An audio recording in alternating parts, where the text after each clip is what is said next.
আসসালামু আলাইকুম everyone, welcome to জিফানস kitchen. এই যে সুন্দর ডেজার্টটা দেখতে পাচ্ছেন এখন, এটা হচ্ছে ডাবের পুডিং। খুবই অল্প উপকরণে, মাত্র 3টা উপকরণ দিয়ে কীভাবে এই মজাদার রিফ্রেশিং ডাবের পুডিংটা বানাবেন সেটাই আজকে আপনাদের সাথে শেয়ার করব। তো প্রথমে যে পানিটুকু দেখলেন, এটা আমি একটা ডাব কেটে পানিটুকু নিয়ে নিয়েছি, একটা ফুল ডাবের পানি। এখানে আমার মোটামুটি প্রায় 2 গ্লাসের মতো পানি হয়েছে। আর আমি এটাকে ছেঁকে নিচ্ছি, কারণ অনেক সময় ডাবের খোসার অংশ কাটার সময় গিয়ে থাকে পানির মধ্যে। এরপর পানিটা চেক করে নিয়েছি যে কতটুকু মিষ্টি। এই পানিটা অনেকটুকুই মিষ্টি ছিল। আমি জাস্ট 2 চামচ আমি এখানে চিনি অ্যাড করেছি। যদি ডাবের পানি কম মিষ্টি হয় সেখানে আর একটু বেশি চিনি অ্যাড করে দিবেন। আমি এখানে অল্প চিনি অ্যাড করেছি। এরপর আমি অ্যাড করছি আগার আগার পাউডার। আমি হাই করে একটা আগার আগার পাউডার নিয়ে নিয়েছি, এটা আমি 2 চা চামচ দিয়ে নিচ্ছি।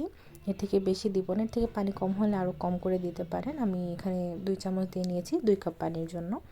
এরপর এটাকে আমি ঠান্ডা অবস্থায় একটু নেড়ে মিক্স করে নিব। এরপর আমি এটাকে দিয়ে দিব চুলায়।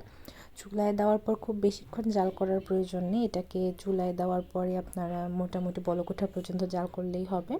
আর এখনও দেখতে পাচ্ছেন দলা দলা রয়ে গিয়েছে, এটা আস্তে আস্তে এটা রিমুভ হয়ে যাবে এবং পানিটা একদম ক্লিয়ার পানি হয়ে যাবে।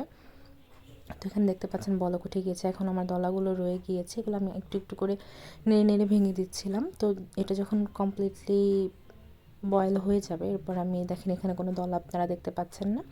আমি এটাকে একটা মোল্ডে ঢেলে নিচ্ছি। এটা গরম থাকা অবস্থাতেই মোল্ডে ঢেলে নিতে হবে, না হলে এটা দেখা যাবে যে পাতিলের মধ্যে সেট হওয়া শুরু হয়ে যাবে।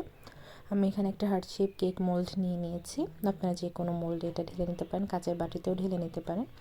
এরপর আমি এখানে দিয়ে দিব ডাবের যে শাঁস। আমি এখানে যে ডাবটা নিয়েছিলাম, এটার শাঁসটা একদমই পাতলা ছিল, হয়তো একদম কচি ডাব ছিল, এই জন্য ডাবের শাঁসটা এত পাতলা। ডাবের শাঁসটা আর একটু মোটা হলে এটার আসলে লুকটা ভালো আসে।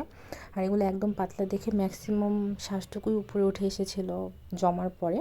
আপনারা যদি একটু মোটা শাঁসটা নিতে পারেন সেটা সবথেকে ভালো হয়, কিন্তু আমার কাছে যেহেতু আমাদের পাশের গাছের ডাব, এই জন্য আমি আসলে মোটা শাঁসের কোনো ডাব পাইনি। আর আমি যেহেতু কিনিনি, এই জন্য আমার চয়েস করার কোনো সুযোগ ছিল না। তো এটাকে আমি দিয়ে নিয়েছি। এরপর ফ্রিজে কিছুটা নারকেল ছিল, আমার আম্মু রেখে দিয়েছিল এমনিতেই, সেইখান থেকে আমি অল্প একটু জাস্ট উপরে দেখার সৌন্দর্যের জন্য একটু সাদা সাদা যাতে একটা ভাব আসে সেটার জন্য আমি দিয়ে নিয়েছি। একদম নামমাত্র অল্প একটু ছড়িয়ে দিয়েছি, এটা ম্যান্ডেটরি না। আমি ডাব নারকেল এগুলো দিয়ে একটু একটু করে নেড়ে দিয়েছি যাতে এটা সব জায়গায় সমানভাবে স্প্রেড হয়ে যায়। এরপর আমি এটাকে রেখে দিব ফ্রিজে। আমি নর্মাল ফ্রিজে রেখেছিলাম, তবে একটু ঠান্ডা হওয়ার পর রেখেছি, একদম গরম অবস্থায় রাখিনি। ঠান্ডা হওয়ার পর রেখে আমি ফ্রিজ থেকে বের করেছি 2 ঘন্টা পর, এবং এই দেখেন কি সুন্দরভাবে সেট হয়ে গিয়েছে, একদম শক্ত হয়ে জেলি জেলি একটা ভাব হয়ে গেছে এটা। তো এটাকে আমি মোল্ড আউট করে নিচ্ছি। এটা খেতে একদম জেলির মতো একটা টেস্ট আসে এবং পুরো ডাবের যে ফ্লেভারটা সেটা আসে।